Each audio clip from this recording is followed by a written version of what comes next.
Vamos falar de coisas mais tranquilas, vamos falar de Comando Vermelho, vamos falar bem mais tranquilo, né? vamos falar de fuga em massa, né? A tentativa de fuga que teve aí no final do ano passado, em dezembro, pouco falado, porque já estava ali entrando nos períodos de festa, a gente comentou aqui rapidamente, mas até os dados foram, até as informações sobre isso na época, a gente comentou isso muito breve, né? Até os dados foram fechados, né?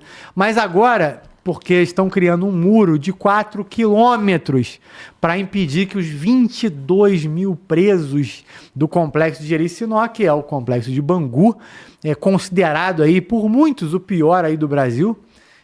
E quando você considera um presídio pior, eu sempre me pergunto, ser o pior para um presídio não é ser o melhor presídio?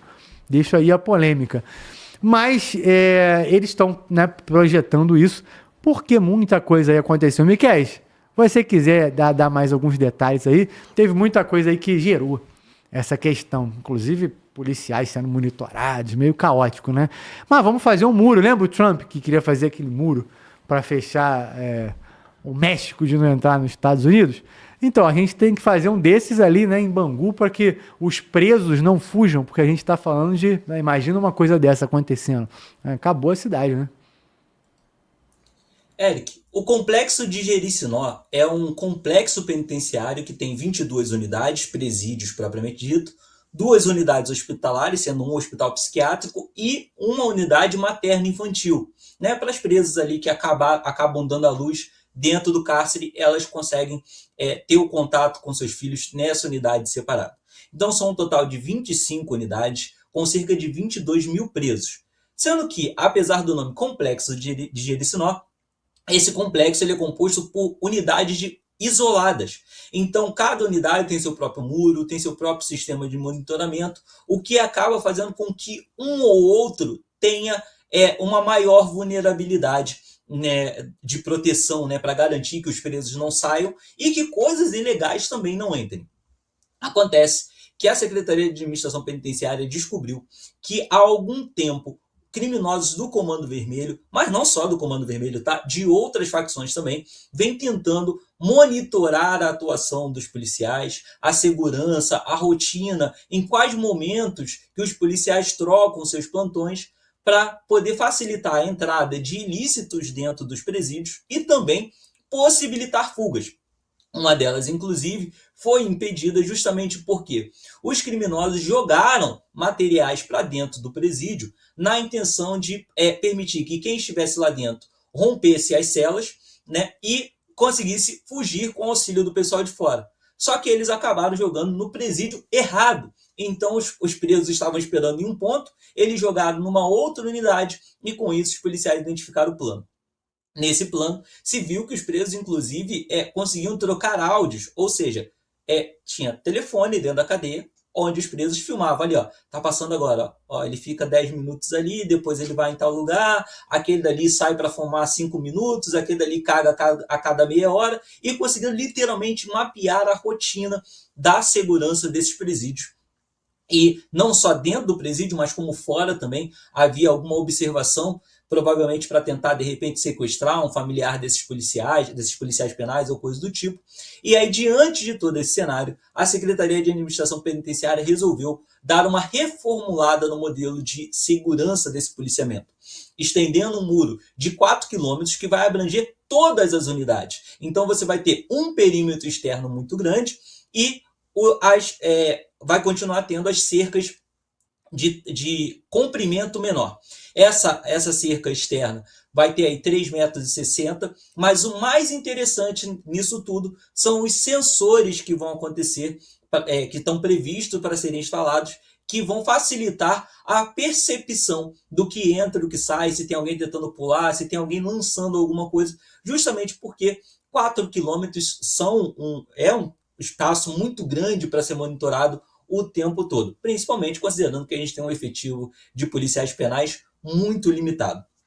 É interessante a gente ver que em um desses planos, um camarada chamado Léo GTA, ele chegou a contratar um cara armado para subir numa das guaritas que ele sabia que estava vazia.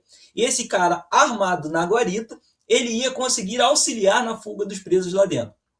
Tudo isso foi impedido. Mas esse Léo GTA é um criminoso de alta periculosidade e por isso a Secretaria de Administração Penitenciária até já solicitou a transferência dele para um presídio para isolá-lo. O Léo GTA foi um cara que acabou sendo preso por causa de um crime que deu uma repercussão muito alta ali em 2021 ou 2022, não me recordo ao certo ano, onde ele coordenou um assalto a um centro de distribuição em Caxias. Eles conseguiram roubar 2 caminhões, dando um prejuízo de cerca de 15 milhões, e esses 2 caminhões saíram escoltados por 5 carros com elementos armados. Então, na prática, esse Léo GTA comandava não uma quadrilha de assaltantes, mas um mini exército de assaltantes. Nesse assalto, inclusive 2 vigilantes morreram, e era esse cara que estava tentando organizar essa fuga com a presença, inclusive, de elementos armados em cima de um dos muros de uma dessas unidades prisionais. Além disso, a guerra que está acontecendo ali na região do Catiri e próxima à Vila Kennedy também tem ligação direta com essa questão do presídio, porque a facção que dominar os bairros ao redor daquele presídio vai ter maior facilidade para entregar, né, utensílios, drogas, armas, celulares para os presos da sua facção. Então, uma parte da disputa que acontece territorialmente no entorno do Complexo de Jericinó tem a ver com o próprio Complexo de Jericinó para garantir um fornecimento de drogas e armas, além da possibilidade de comunicação e fuga desses criminosos com quem está lá dentro. Muito bom, Miquel. Carcará, quero te ouvir aí sobre isso. Caralho, Mano Walter Pareceu fez um fantasma ali. Foi só pra gente, Mano Walter? A audiência viu também. Todo mundo viu? Caralho, depois eu vou pedir pra ele fazer de novo, gente. Deixa eu ver se ele consegue. Carcará, queria te ouvir. O Eric, me dá só uma dica aí, que eu dei uma voada aí nesse assunto aí que você tá falando com o Miquel aí. Qual o ponto de vista que você quer que eu dê aí? Por favor. Não, eu vou até passar pro Cop Túlio aqui, então, nesse caso. Porque, enfim, a fuga é muito longa aí, o processo aí de tentativa de fuga do Comando Vermelho, que gerou um muro aí de 4 quilômetros que vai ser feito aqui em Bangu. E aí, enfim, mas eu vou passar pro Cop Túlio aqui então, até porque daqui a pouco a gente tá dando nosso horário aqui. Aí vê se tu consegue pegar aqui pelo Túlio. Túlio, contigo. Construir um muro de 4 quilômetros em volta do Complexo de Jericinó. Tem um nome aí que todos nós conhecemos, chama-se gambiarra. Você querer consertar, fazendo uma gambiarra, um negócio que está todo errado. Pelo amor de Deus, gente, deve ter alguma empreiteira aí, especialista em construção de muros, precisando de uma merreca aí para investir em alguma campanha política e inventar essa porcaria aí para poder arrecadar uma merrequinha por fora aí, não é não? Agora falando um pouco mais sério, não adianta construir mais uma estrutura em volta de Jericinó. Eu já estive lá. A estrutura que existe lá é muito boa. Em vez de fazer isso, pega essa grana toda aí, investe em mais policiais penais, dobra o salário dos caras, meu irmão. Porque apesar de muitos por aí, muitos fanfarrões por aí, dizerem que polícia penal não é polícia de verdade, eu discordo totalmente, meu irmão. Eu já fui chefe de carceragem. É um trabalho filha da mãe, é horrível. Você vive sob constante pressão. Psicologicamente é péssimo. Muitos enlouquecem, muitos são aposentados porque perderam a sanidade mental. Pega aí, nos presídios aí, o número de policiais penais é insuficiente. Pega esse dinheiro do muro, dobra o efetivo dos policiais penais, dobra o salário dos caras, compra equipamento pra cacete pros caras e resolve o problema. Ficar criando meme pra internet, ficar criando narrativa de muro aí, isso é gambiarra, não vai adiantar de nada. Mas, mais uma vez, eu quero dizer aqui pra vocês, até já me enganchando no outro assunto aí da caminhada do Nicolas aí, que teve um corte meu que viralizou aí, nego me xingando pra cacete, até de pissolista, esquerdista, esquerdalha me chamaram. Aqui, eu pelo menos... Eu não me acho dono da verdade, não, nem quero ser. Eu posso estar falando a maior besteira aqui. Eu quero mais estar errado num monte de coisa que eu falo. Mas, mais uma vez, espero que se construir um muro resolva o problema. Mas, pela minha experiência, não vai resolver porcaria nenhuma. Vai resolver o problema das dívidas do cara que vai construir o muro. Isso aí vai resolver, garanto pra vocês. Repetindo, ao invés de gastar dinheiro para construir muro, dobra o salário dos caras que trabalham lá dentro, dobra a quantidade de equipamento, dobra o efetivo, que vai resolver o problema. Sabe o que eu lembrei agora, Eric, desse muro aí? o Peixão não construiu lá na favela dele uma ponte que custou 30 mil reais? A mesma ponte que se o Eduardo Paes fosse construir ia custar acho que 9 milhões? Lembra disso?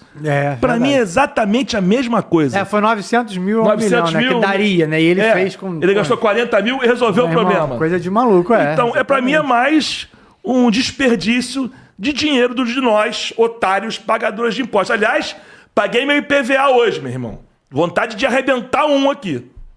Eric. Hoje era data, irmão? O meu era. Porra, tem que ficar de olho nisso aí também, pelo amor de Deus. Esse... Caralho, meu irmão, sexta-feira me dá tem conta moto, disso carro, 2 carros, Irmão, moto. tá maluco, meu irmão? O que eu paguei de PVA, eu tinha que estar andando sei lá, num veludo, né? Pelo amor de Deus, cada sinal que eu parasse e ganhasse um flauteadinho, porque pelo amor de Deus, meu irmão. Cara, é dinheiro jogado no lixo. Se você pagar um imposto caríssimo desse, se tivesse retorno, eu ia pagar rindo, feliz da vida, pagava até mais. Mas tu paga pro teu carro toda hora, tem que estar na oficina pra ver suspensão, que a cada cratera, meu irmão. E eu tenho picape, hein? Carro que teoricamente aguenta. Enfim, desabafa aí, foda-se.